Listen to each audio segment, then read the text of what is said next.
સુરતમાં હેલ્થ વિભાગના ડેપ્યુટી કમિશનરે રાજીનામું આપ્યું છે।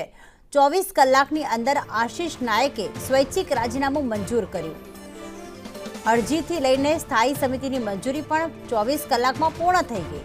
તાબડતોબ તમામ સંલગ્ન વિભાગોના એનઓસી પણ મેળવી લેવાયા। ડોક્ટર નાયકનો 3 મહિનાનો નોટિસ પીરિયડ વેવ ઓફ કરવામાં આવ્યો। સુરત મનપામાં 27 વર્ષ નિર્વિવાદિત ફરજ નિભાવી હતી।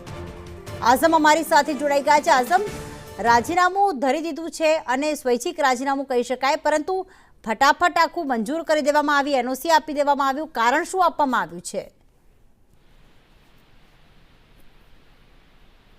જી આઝમ,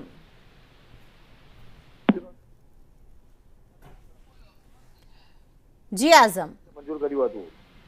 પ્રીતિ, સુરત મહાનગરપાલિકામાં 27 વર્ષથી ફરજ બજાવતા અને અચાનક એકાએક પારિવારિક અને અંગત કારણોસર સ્વૈચ્છિક નિવૃત્તિનો નિર્ણય લેનાર ડેપ્યુટી કમિશનર ડોક્ટર આશીષ નાયકનું રાજીનામું ભાજપના શાસકોએ આજે મંજૂર કરી દીધું છે। મ્યુનિસિપલ કમિશનર શાલિની અગ્રવાલે આ બાબતે દરખાસ્ત કરવામાં આવી હતી, જે સ્થાયી સમિતિની બેઠકમાં મંજૂરીની મોહર મારી દેવામાં આવી છે। મહત્વની વાત એ છે કે મનપામાં 27 વર્ષ નિર્વિવાદિત ફરજ નિભાવનાર ડોક્ટર આશીષ નાયકનો 3 મહિનાનો નોટિસ પીરિયડ વે ઓફ કરવામાં આવ્યો છે। જી બિલકુલ, આભાર તમામ વિગતો માટે।